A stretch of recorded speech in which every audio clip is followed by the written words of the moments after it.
Hi there, I'm Lance, and this is Love to Hate, where we try to help gamers find great games to play with non-gamers. And in this video, I'm going to teach you how to play the 2 to 4 player game, New Kingdom Gardeners, from New Kingdom Gaming, who helped sponsor this video.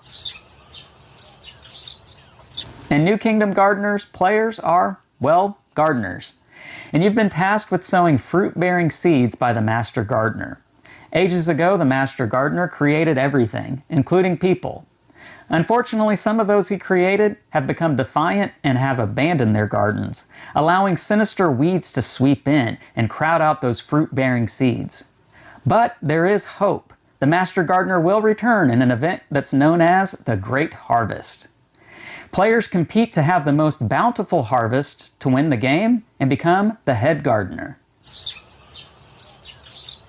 To set up the game, set aside the 8 Gardener cards, 3 Miracle cards, and the Master Gardener card. Shuffle all the remaining cards, and depending on the number of players in your game, remove a number of cards, returning them to the box as they will not be used for this game. Remove 30 cards in a 2-player game, 20 cards in a 3-player game, and 10 cards in a 4-player game. Make sure to give all players a player aid card. Next, deal 5 cards face down to each player to form their starting hands. Next, take the first 9 cards from this newly formed deck and shuffle in the Master Gardener card. Place these 10 cards on the bottom of the deck. This ensures that the Master Gardener will arrive towards the end of the game, but you won't be quite sure exactly when. And then lastly, place the draw deck somewhere in the center of the table, making sure to leave room for a discard pile next to it. To set up each player's boards, follow these steps. Shuffle the 8 Gardener cards and deal 2 to each player. Each player will choose one of the 2 to keep, placing it on this space here.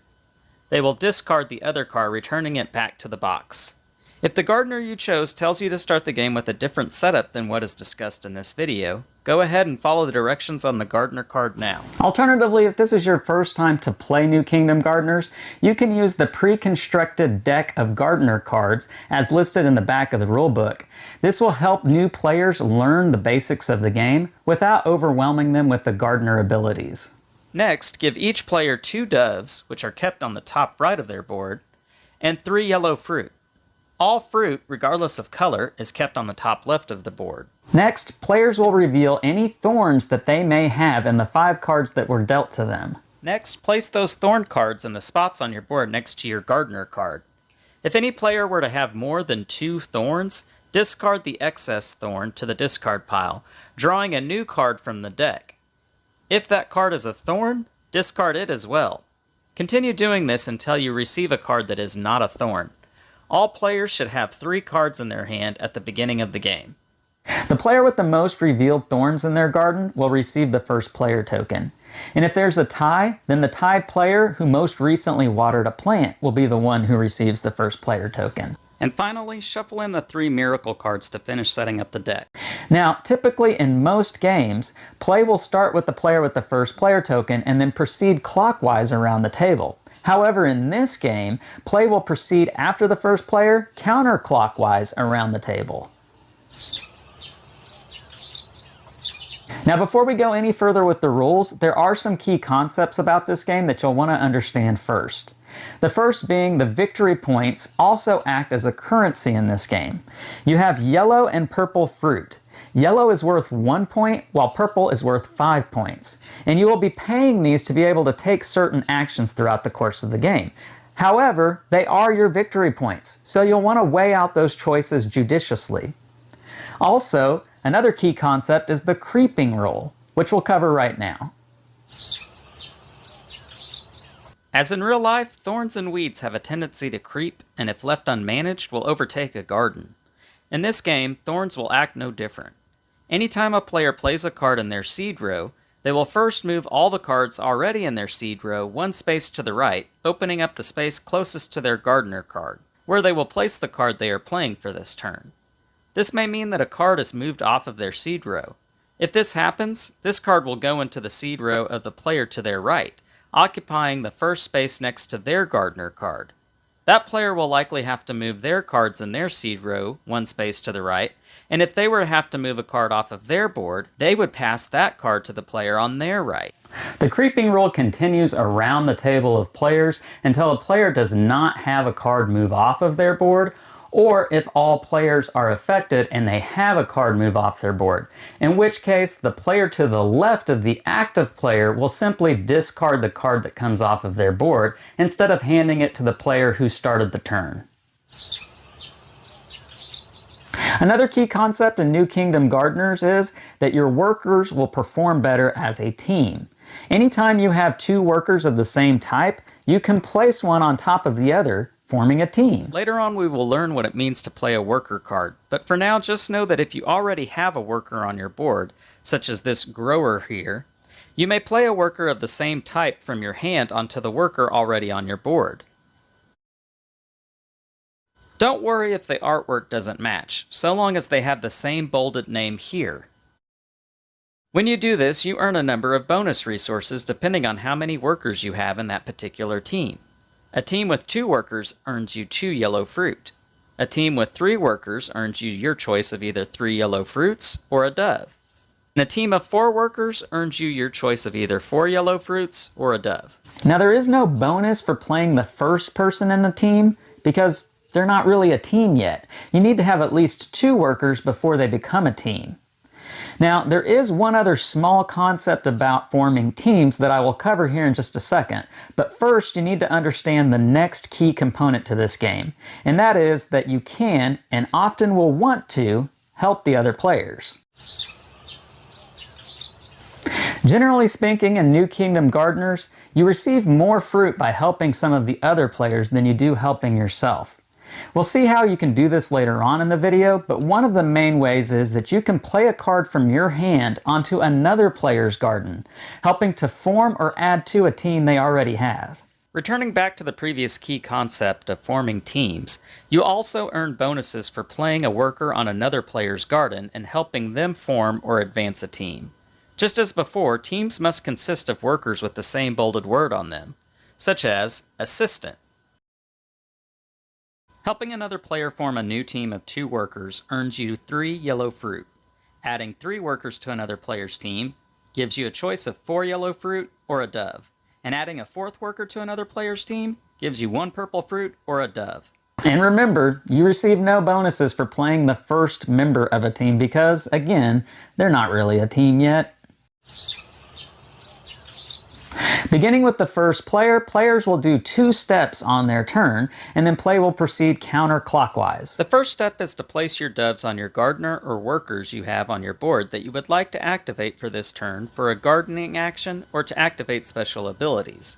You do not have to use all of your doves, and you may choose not to use any of your doves if you like. There are 4 types of gardening actions you can do when you put a dove on your gardener: pray, plant, prune, and appoint. You can choose to do one of them on your turn. The pray action simply lets you draw 2 cards from the deck. If you draw any thorn cards, you must plant them immediately in your seeds row, shifting down any cards you already have there and enacting the creeping roll if you have to. If you draw any miracle cards, it may not go to you. First read the card and determine which player receives the miracle. For instance, this miracle here goes to the player with the least number of workers. If you are the player who receives a miracle, you have a choice to make. You must immediately decide to either place it in your seeds row, and again shifting down any cards already there and enacting the creeping roll if you have to, or you may place them in your worker row, discarding any worker or team of workers you need to clear up a space. Alternatively, you may discard a miracle card if you do not want to place it in either your seeds row or your workers row. The prune action lets you remove a thorn card from any player's garden. To do this, you must pay at least 2 fruit. Fruit may be paid in any combination of either discarding worker or seed cards from your hand or your board for the fruit resource printed on them, or by discarding fruit from your board. You are allowed to exchange a purple fruit for 5 yellow fruit. Now when you prune a thorn from your own garden, there is no additional bonus. The bonus is you get to clear up that space in your garden, and you're not penalized by having a thorn there at the end of the game. However, if you prune a thorn from another player's garden, hold on to that card, setting it next to your board, as it will count for 3 points at the end of the game. The plant action allows you to choose a seed card from your hand to place in any garden. remember to place in the space next to the gardener card, shifting down any cards already in that row, and enacting the creeping rule if you have to. If you play this wisely, you may be able to plant a seed in another player's garden to enact the creeping rule so that a beneficial card gets pushed into your garden, or allows you to get rid of a negative thorn card out of your garden. Lastly, the Appoint action is how you get new workers into your or another player's garden. Choose a worker from your hand and play it to a space in your worker row or another player's worker row. You may stack this card on top of a matching card with the same bolded word. This forms a team and earns you the bonuses as discussed earlier in the Assembling Teams Key Component portion of this video. If your row is full and it does not have an empty spot, you may discard a worker or team of workers to clear out a spot for your new worker, but you cannot discard any workers from an opponent's board to place a worker there. Doves are not only placed on gardeners to do gardening actions, they may also be placed on a card that requires a dove to be placed to do a special ability printed on them, such as workers. This Fisher worker here will let you search the discard pile and choose one card to immediately plant, appoint, or add to your hand. If you have a team of workers on your board, you can activate each member of that team for their special ability by placing a dove on top of the team, one for each member that you want to use. But each member can only be used once per turn. For example, I have 3 growers in this team here. If I were to place 2 doves on this team, I could be able to use the ability of the team twice, which in this case is placing 2 fruits on a seed card, meaning I would get to place 2 fruits on 2 different seed cards. You are not allowed to place fruit tokens onto a seed card that already has fruit tokens on them, so this does need to be 2 different seed cards. There are other rule details about specific cards that will not be covered in this video, but know that they are listed in the back of the rulebook here. Now, some gardeners don't provide you some special benefit at the beginning of the game or an ongoing bonus. They will provide you a bonus that you're allowed to do when you place a dove on them. And in this case, there will be 2 dove icons. What this means is you can place 2 doves on this particular gardener. One to do a gardening action, the second for doing the special ability, such as Alice the Poet. You may use the ability of any worker in any garden as this ability. After activating all cards you place doves on, end your turn by recalling all of your doves, taking them off the cards, and putting them back in their reserve at the top right of your board. Then, draw a card. Resolve any thorns or miracle cards you draw the same way as before. Now, if you end your turn with more than 7 cards, you will have to discard down to 7. Also, now that you understand how the game works when you draw certain cards from the deck, if at any point you start your turn with no cards in hand, you immediately get to perform a free prey action, which allows you to draw 2 cards, immediately resolving any thorns or miracles that you might have drawn. Now, there is one other card you will draw from the deck at some point in the game, and that is the Master Gardener card. If you'll recall, we shuffled this into the bottom 10 cards of the deck, which means it won't show up until towards the end of the game when the deck starts to run low. When it does, finish out the round, getting back to the player with the first player token, and then immediately proceed to end game scoring. After the last player's turn, all players will discard all cards they have in hand and set aside their doves. Now you proceed to end game scoring. Discard any thorn in your garden by paying 3 fruit for each one. Each fruit you have anywhere on your board counts as points at the end.